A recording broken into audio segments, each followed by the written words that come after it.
Então, vou começar definindo para vocês o que seria química farmacêutica, né, ou química medicinal. Segundo a IUPAC, é uma área inter e multidisciplinar do conhecimento. Por quê? Porque envolve 4 grandes áreas do conhecimento. A primeira delas, e mais óbvia, é a química, mas dentro da química, a QF ela vai estar utilizando sub-áreas também da química, como, por exemplo, a química de produtos naturais, fitoquímica. A síntese orgânica é um braço muito forte para o químico medicinal, para o químico farmacêutico. Caracterização estrutural de moléculas, ou seja, análise orgânica, né, que vocês já fizeram, ela tem esse nome, né, determinação estrutural. Hoje em dia, né, se faz mais por métodos físicos, né, RNA, massas, como vocês já estudaram. A química auxilia na purificação, na modificação estrutural das substâncias para melhoramento das suas atividades biológicas e de suas propriedades físico-químicas, como, por exemplo, solubilidade, lipofilicidade.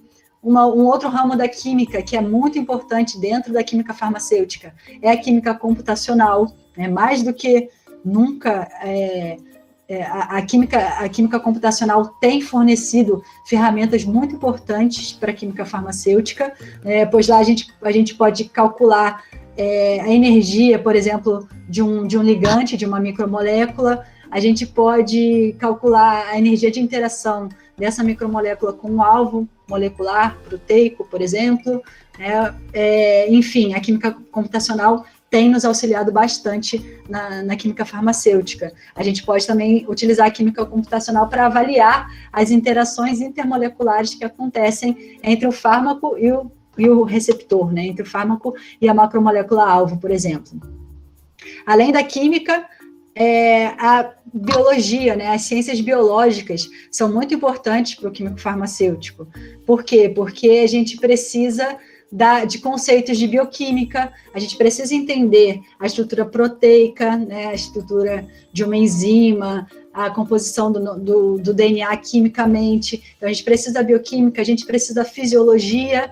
Por quê? Porque a gente precisa entender como o nosso corpo funciona para saber também alterações. Então, a gente precisa da patologia, da microbiologia, porque muitas doenças são causadas por micro-organismos, né? A gente precisa saber de imunologia, para saber também como o nosso corpo responde a esses patógenos. Então, as ciências biológicas também são importantes para a química farmacêutica. Outra grande área seriam as ciências farmacêuticas. Por quê? Porque um dos objetivos da química farmacêutica, né, como eu vou dizer mais à frente, é desenvolver um novo fármaco. Então, eu preciso compreender um pouco sobre formulação, a fase farmacêutica. Eu preciso saber como transformar aquela substância em um medicamento formulado. Então, eu preciso de informações de farmacocinética, que é o caminho que o fármaco vai percorrer no nosso corpo, e de farmacodinâmica, que é como ele vai ter a ação no nosso organismo. Então, também vai me auxiliar bastante se eu tiver noção da farmacologia clínica, de como que eu vou aplicar, né, aquelas classes terapêuticas. Tudo isso a química farmacêutica vai estar utilizando como base também.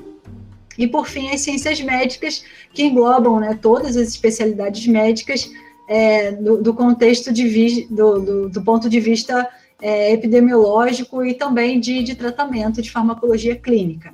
Então, a química farmacêutica, quando vocês falaram que ela é complexa, ela realmente é complexa. Por quê? Porque, além da química orgânica, ela precisa conversar com todas essas outras áreas. Ela faz a interface, né? Por isso que a QF está aí no meio desse diagrama, porque ela faz interface com todas essas 4 grandes áreas, né? Então, por isso que ela é multi e interdisciplinar.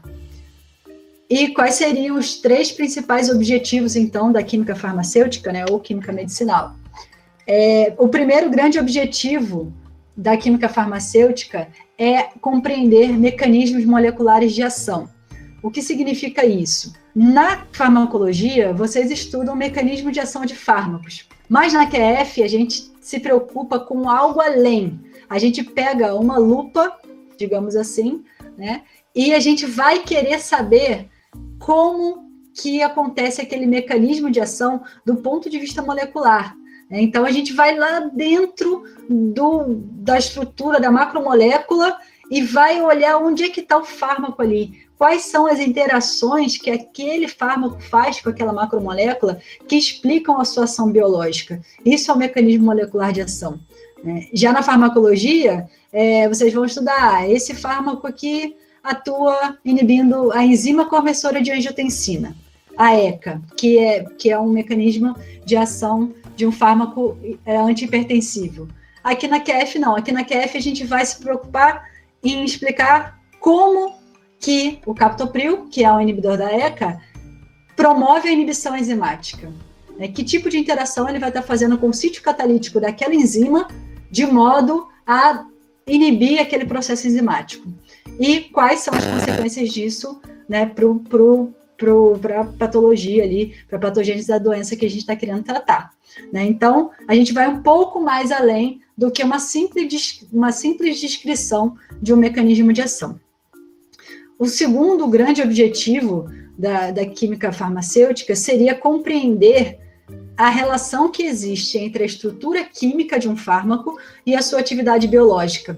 Então, é na química farmacêutica que a gente consegue olhar para a estrutura molecular, fazer modificações estruturais nela e conseguir mapear quais são os pontos que são pontos chaves para a atividade biológica. Então, eu sei que se eu tirar, por exemplo, aquela hidroxila ali do anel B, que está representado ali, a molécula perde totalmente a atividade. Então, eu sei que se eu colocar ali no local daquele nitrogênio, se eu trocar e colocar um carbono, a atividade aumenta. Isso é um estudo de relação estrutura-atividade. Né? Então, é você compreender quais os pontos da estrutura molecular são importantes para a atividade biológica. Isso pode vir associado à estrutura de um alvo molecular, então você pode fazer esse estudo de relação estrutura-atividade de forma mais quantitativa ou de forma qualitativa, que é simplesmente adicionando e tirando grupos ali da estrutura molecular e percebendo o seu efeito sobre a atividade biológica que a gente está buscando.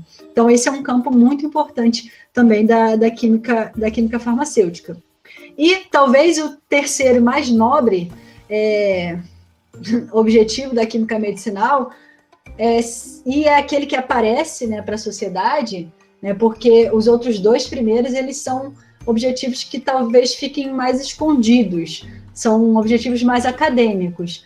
Mas o terceiro objetivo, que é a descoberta e o planejamento de novos fármacos, é um objetivo que tem muita aplicação na prática, tem muita aplicação na nossa sociedade. Então, a química farmacêutica uma das principais ferramentas que participa desse processo, então, de descoberta e planejamento de novos fármacos.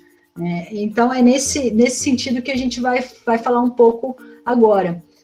E qual que seria a importância da gente descobrir e desenvolver novos fármacos? Qual que é a importância disso para a sociedade? Por que eu falei que esse talvez seja o objetivo mais nobre, assim, desse objetivo da QF? Primeiro, e talvez o mais óbvio, né, principalmente em tempos de pandemia, seria a disseminação de novas doenças. Então, por que eu tenho que desenvolver um fármaco? Por que isso é importante? Por que a química farmacêutica é importante? Porque é através dela que a gente consegue utilizar estratégias para combater essas doenças que surgem, né, de repente e se disseminam muito rapidamente. Então, da química farmacêutica que vai surgir a cura, talvez, aí para o coronavírus e para a Covid-19. Outro papel importante é na resistência dos micro-organismos. Então, tem muitas doenças que já apresentam fármacos que são eficazes para tratar determinadas infecções. No entanto, esses micro-organismos, eles estão em constante evolução, né, com mecanismos de resistência cada vez mais aprimorados, e isso faz com que a gente tenha essa necessidade quase que contínua de estar buscando novos fármacos para tratar essas doenças infecciosas. Além disso, a gente tem algumas doenças que não possuem cura até hoje, né? Eu trouxe aqui um exemplo da esclerose múltipla, né, que é uma doença neurodegenerativa que provoca aí a deteriorização das bainhas de mielina dos neurônios e que é uma doença que até hoje a gente não tem uma cura, né? Então, nesse sentido, o químico farmacêutico está também tentando estudar possíveis fármacos, né, descobrir possíveis fármacos para tratar essas doenças que até hoje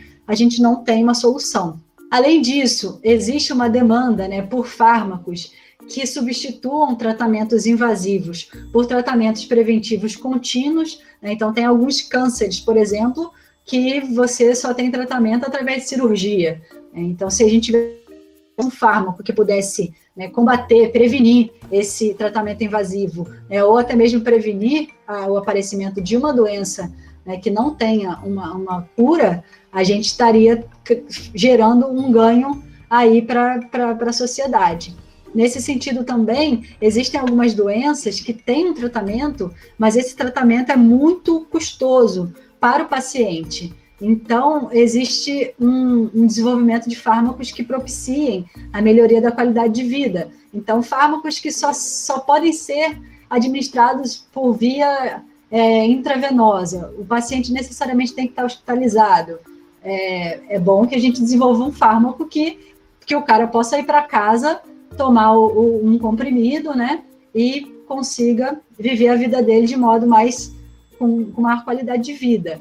Assim como doenças que são tratamentos muito longos, que envolvem a administração diária de muitas doses, tudo isso também pode ser melhorado se a gente tiver fármacos mais eficientes, mais potentes, mais eficazes, mais seletivos. E também, obviamente, né, que tem a questão financeira, a questão de que a indústria farmacêutica, que é a principal responsável pelo desenvolvimento de novos fármacos, ela também tem interesse em distribuir novos produtos em nível global, justamente para continuar renovando o seu portfólio e continuar aumentando os seus lucros. Isso aí é inegável, a gente não pode fechar os olhos para isso. Então, como que a gente classifica didaticamente esse processo de desenvolvimento de um fármaco? Como que um fármaco ele é desenvolvido? Primeiramente, a gente vai fazer uma divisão aqui nessa linha do tempo, aqui em duas grandes fases. A fase da descoberta do fármaco e a fase do desenvolvimento propriamente dito. Então, essa fase inicial, a fase da descoberta, normalmente é onde o químico farmacêutico tem maior ação, né? Tem maior participação ali. Mas nada impede, né, do químico farmacêutico também estar trabalhando na parte do desenvolvimento propriamente dito. Mas, enfim, é mais na parte da descoberta que a gente tem uma ação mais robusta. E essa fase da descoberta, normalmente ela pode acontecer ou na academia, né, nas universidades, nos grandes centros de pesquisa, ou pode acontecer também dentro dos setores de pesquisa e desenvolvimento da própria indústria farmacêutica. Mas, normalmente, é na academia que se concentra mais a fase de descoberta de fármacos. Primeiramente, você tem que ter uma ideia do projeto e de como você vai abordar aquele problema. Então, você tem que começar ou por uma doença ou por um alvo molecular. Normalmente, agora tem-se uma tendência a trabalhar muito diretamente com um alvo molecular. Então, eu escolho, eu quero trabalhar com um inibidor enzimático para a enzima X, porque a enzima X é fundamental no processo que eu estou querendo tratar. Então, você tem a validação do alvo molecular, que é você provar que aquele alvo que você está tratando é importante para a condição da doença que você está querendo abordar, né? Então, essa primeira parte do projeto é isso. Mas não estou querendo trabalhar com nenhum alvo específico, mas eu quero trabalhar com o desenvolvimento de um fármaco anti-Parkinson, mas eu não quero trabalhar com nenhum alvo específico. Eu posso trabalhar com uma abordagem fenotípica também, né, que é uma abordagem sem a necessidade de eu conhecer, no primeiro momento, um alvo molecular específico, né? Uma vez que você tem essa ideia, né, de que ou o seu grupo ou a empresa tem ali estabelecido qual é a abordagem do problema e o projeto, aí vai partir para a fase de identificação de novos compostos líderes. E aqui eu vou fazer um parênteses, né? O que são compostos líderes?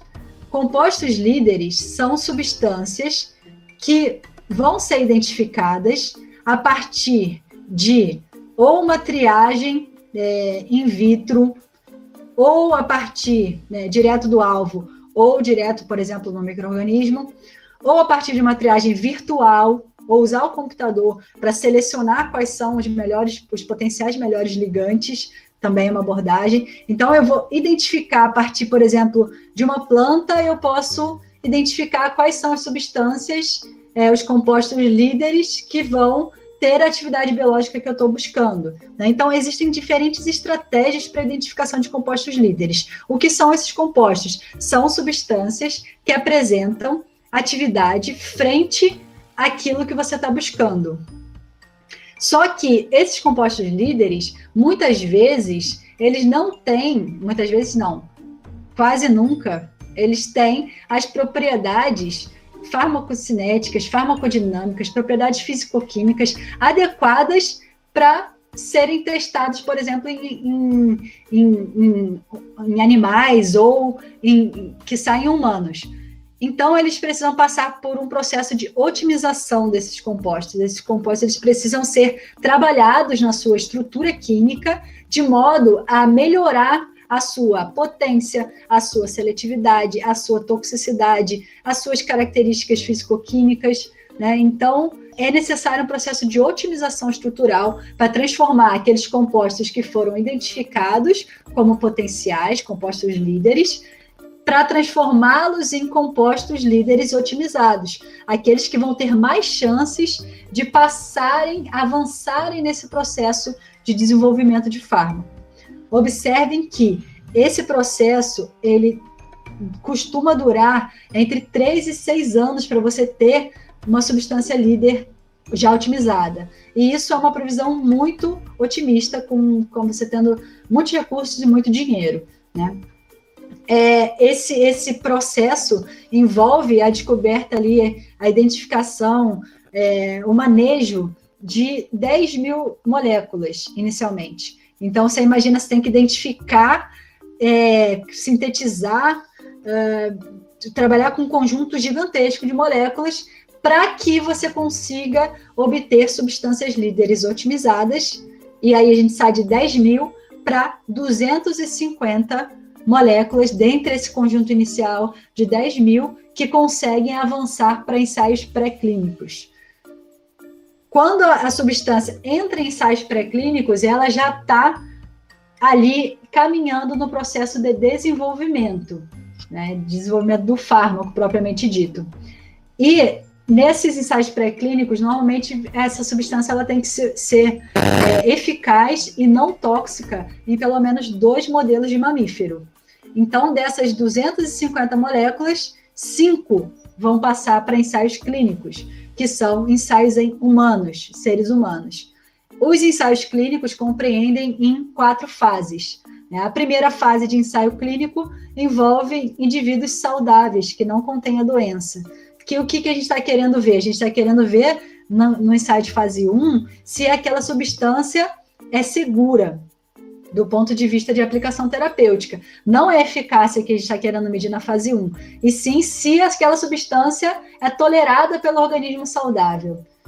A partir daí, ela vai encaminhar para a fase 2. Na fase 2, a gente já vai começar a buscar eficácia. Então, eu vou ter que provar que aquela substância, numa dose tal, tem eficácia contra a doença que eu estou querendo tratar. Num número limitado de indivíduos, ali 100, 200, 300 indivíduos no máximo. Avançou de fase 2, a substância vai entrar em fase 3. Fase 3, grandes populações. E aí a gente vai começar a comparar o nosso tratamento com tratamentos que já estão consolidados, né, de preferência, para que você consiga provar realmente a eficácia em grandes populações. Lembrando que esses ensaios, eles devem ser controlados, randomizados, né?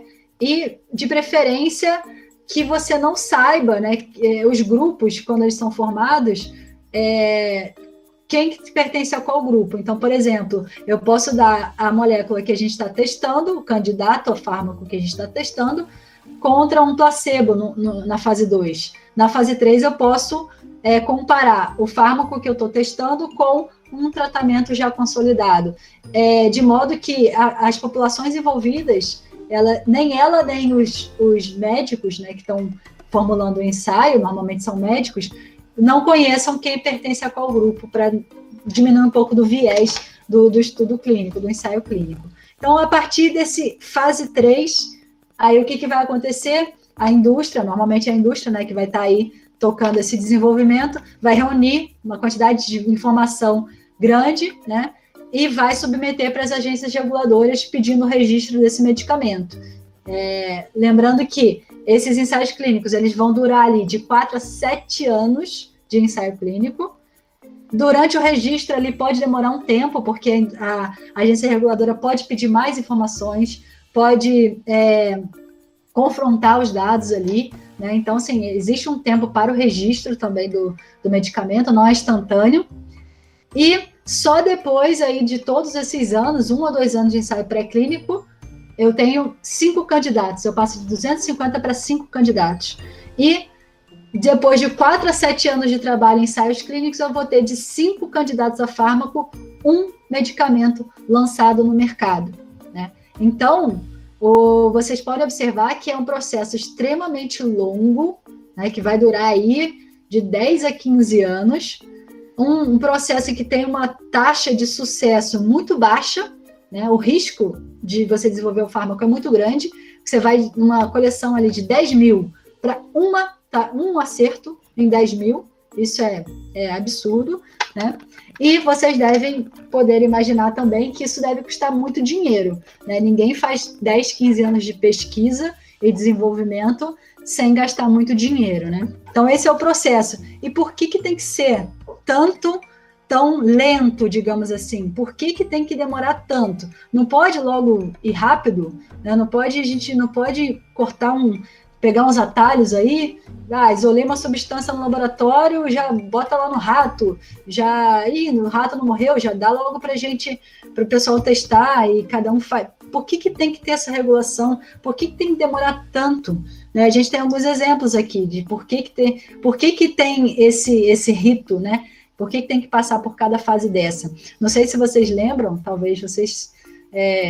a história da fosfetanolamina talvez não seja tão viva na memória de vocês, né? Vocês são jovens aí, mas em 2017, essa notícia aqui que eu trouxe, a fosfetanolamina foi uma molécula que surgiu aí na sociedade brasileira como a cura do câncer, né?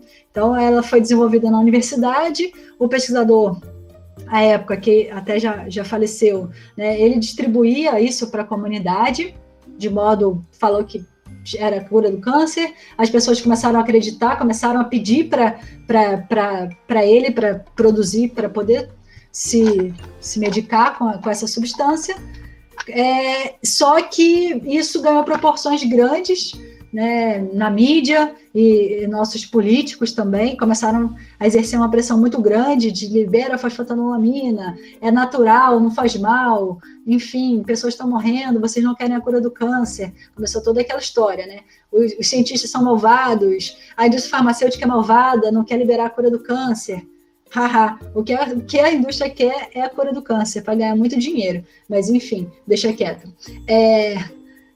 Então, assim, foi uma polêmica muito grande, até que o nosso Congresso Nacional aprovou, né, uma lei, uma medida provisória, agora eu não lembro, que liberou milhões para fazer o estudo de fase 2, né, da utilização da fosfetanolamina. E essa notícia que eu trouxe para vocês aqui é a conclusão do estudo, né? Estudo sobre a fosfetanolamina suspenso por não constatar benefício, né? E vocês estão vendo isso acontecendo por agora aí, né? Com esses fármacos para tratamento de Covid, né? Quando a gente faz o ensaio clínico, que é um ensaio que mede realmente a eficácia dos fármacos em grandes populações, muitos desses fármacos que são tidos como as curas, as soluções, né, não passam nessas provas, né? E isso é necessário porque, imagina quanta gente não morreu, né, não por usar a fosfetanolamina, mas sim por deixar de fazer um tratamento mais consolidado, né, e apostar na fosfetanolamina, né, que não tinha nenhuma comprovação, né, porque esse pesquisador ele falava que tinha que parar de tomar as coisas e tomar só fósforo, porque ia ser curado. Aí tem um cara, um tio de um amigo, de um cara que vai no programa do Ratinho e resolve falar que funciona a fosfetanolamina porque curou o tio do amigo do pai dele, né? Então, assim, o que isso tem a ver? O que isso é uma evidência? Nada, né? Então, assim, é para provar que essas coisas são necessárias para que a gente não fique também sendo enganado, né? Então a gente não ache que tem uma solução onde não existe. E também, além disso, pode ser até mais grave do que a fosfetanolamina. Aqui é uma notícia de 2016 em que foi feito um ensaio de fase clínica, fase 1, na França, onde estavam testando derivados que atuavam em receptores canabinoides e que de 90 pessoas, né, que estavam envolvidas nesse estudo, um homem teve morte cerebral decretada na época dessa notícia e depois mais outros 3 morreram também, né? Então, assim, imagina se tivesse pegou aquela substância ali e já deu para todo mundo tomar como o carinha da fosfetanolamina fez. Imagina se pegasse essa substância, né, que foi utilizada nesse estudo da França e fizesse isso. Vou distribuir aqui para a população porque é a cura, né, é bom, não vai fazer mal. Né? Imagina quantas pessoas não teriam morrido. Por isso que é feito em grupos pequenos, controlados, de voluntários, né, onde as pessoas envolvidas sabem o risco que estão correndo, né, tem todo um protocolo ético envolvido ali no ensaio clínico. Então, tudo isso, infelizmente, é necessário, infelizmente e felizmente. Infelizmente, porque isso faz com que a pesquisa e desenvolvimento de um novo fármaco demore bastante, mas também é uma forma de você garantir a segurança. Além disso, quando você ganha o registro do fármaco, a indústria é obrigada a monitorar, que é o que a gente chama de fase 4, né? A farmacovigilância, ela é obrigada a monitorar todos os eventos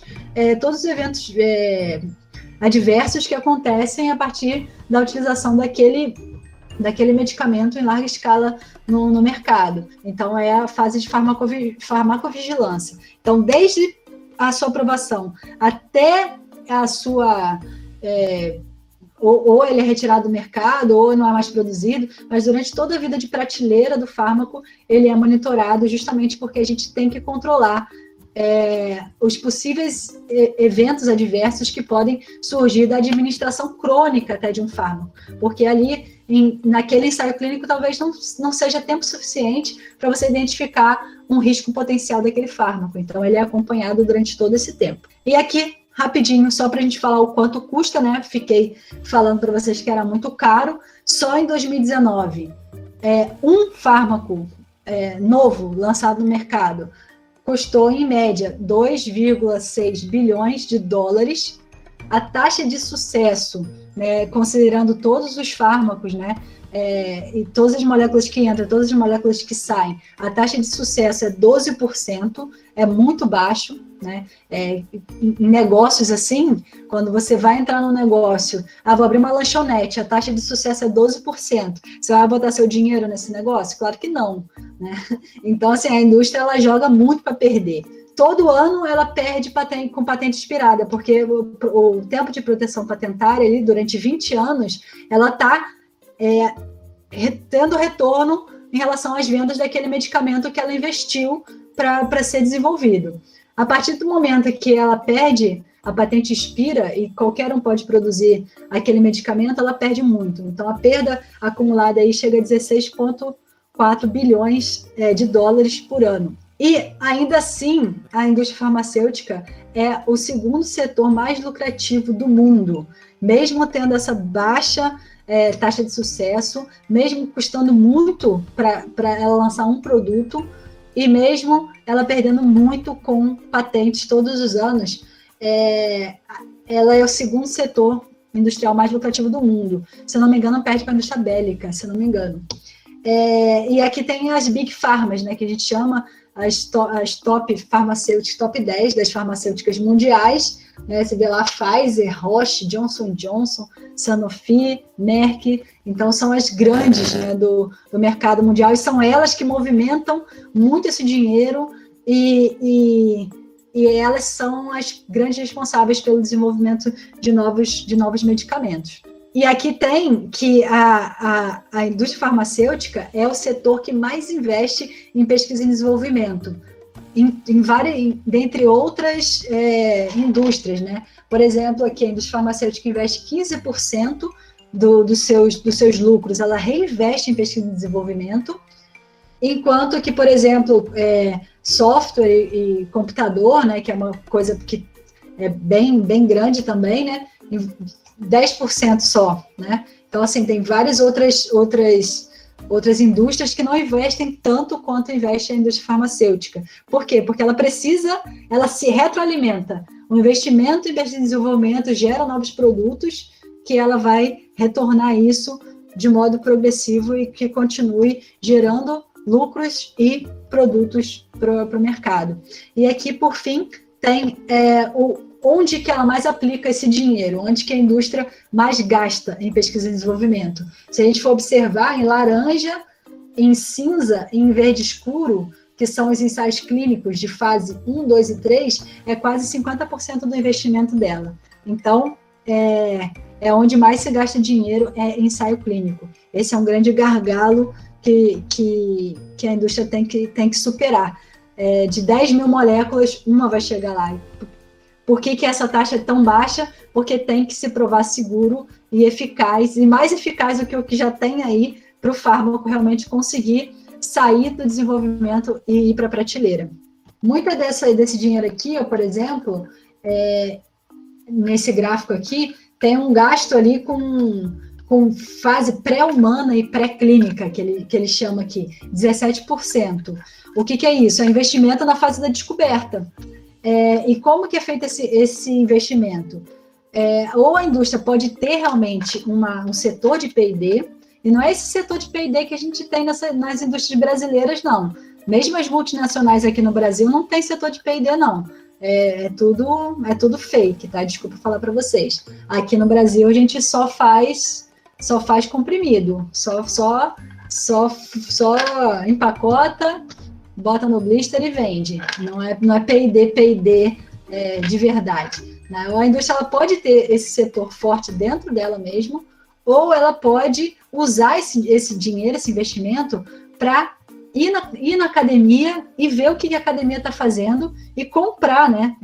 Ou ela compra as patentes que estão desenvolvidas na academia, ou ela compra esses startups, né, que vão aflorando das grandes universidades mundiais, né? Ou elas vão comprando as bibliotecas que são produzidas na academia, né? Então, assim, a indústria ela atua em diversos ramos. Ou ela tem o seu setor de P&D já bem estruturado e vai fazer isso in loco, ou ela vai usar esse dinheiro para ir no mercado e ver o que estão fazendo, e ela vai incorporando essa tecnologia, né, essa propriedade intelectual para ela, de modo que ela possa usufruir daquilo no futuro. Né? Então, tem essas duas vertentes. E aqui é só para citar mesmo para vocês quais são as principais estratégias que a gente tem para descobrir e desenvolver novos fármacos. Algumas dessas estratégias estão presentes tanto na academia quanto na indústria, tá? Então, aqui não tem uma divisão muito do que acontece em um, que acontece no outro, mas, assim, através de produto natural, a gente pode identificar substâncias líderes, a partir daí a gente otimiza, e isso pode vir a virar um fármaco. Tem vários exemplos desse tipo, né? Descoberta serendípica, o que é isso? É quando você usa o acaso e a perspicácia do observador para descobrir uma coisa que você nem estava esperando, né? Quando o acaso joga do lado do cara que é sagaz, né? O exemplo clássico aí é a descoberta da penicilina, né? Que Fleming não estava esperando descobrir um antibiótico, mas é a partir de uma observação que ele teve de um fato, ele conseguiu extrair essa informação e acabou descobrindo talvez uma das moléculas mais importantes, né, um dos fármacos mais importantes da humanidade. Tem aqui o High Throughput Screening, que é a triagem fenotípica em larga escala. Normalmente isso é na indústria que tem, ou em grandes centros de pesquisa, né, em grandes universidades também tem, que é você usar um robô para fazer ensaios, né? Então você consegue fazer a triagem de milhares de substâncias no mesmo dia, o que às vezes a gente faz na academia, leva uma tese de doutorado para testar 100 moléculas, o cara testa 100 moléculas em 2 horas, né? Então tem esse recurso de usar robôs, né? A robótica para acelerar esse processo de triagem. A gente pode estudar o metabolismo dos fármacos para ter ideias de como melhorar aquele fármaco, né? A gente pode extrair observações de ensaios clínicos. Então, assim, o Viagra, ele foi descoberto assim, ele estava sendo desenvolvido para um fim, e a partir do ensaio clínico, observou-se que os indivíduos do gênero masculino tinham ereção peniana prolongada, e aí sim ele passou a ser desenvolvido como um fármaco para disfunção erétil, né? Então foi a partir de uma observação clínica de efeito secundário. A indústria também ela utiliza muito da estratégia de Me Too, né? Ou eu também, que é pequenas modificações estruturais em um fármaco. Às vezes você bota uma metila ali e vende, né, como um outro fármaco. Então as indústrias elas fazem muito isso, né? O próprio Viagra, né, tem a sildenafila, aí tem os primos delas que são mudanças pontuais na estrutura, mas que viram outros medicamentos, né? Às vezes tem um ganho terapêutico, às vezes não, mas é um jeito de inovação também, não deixa de ser.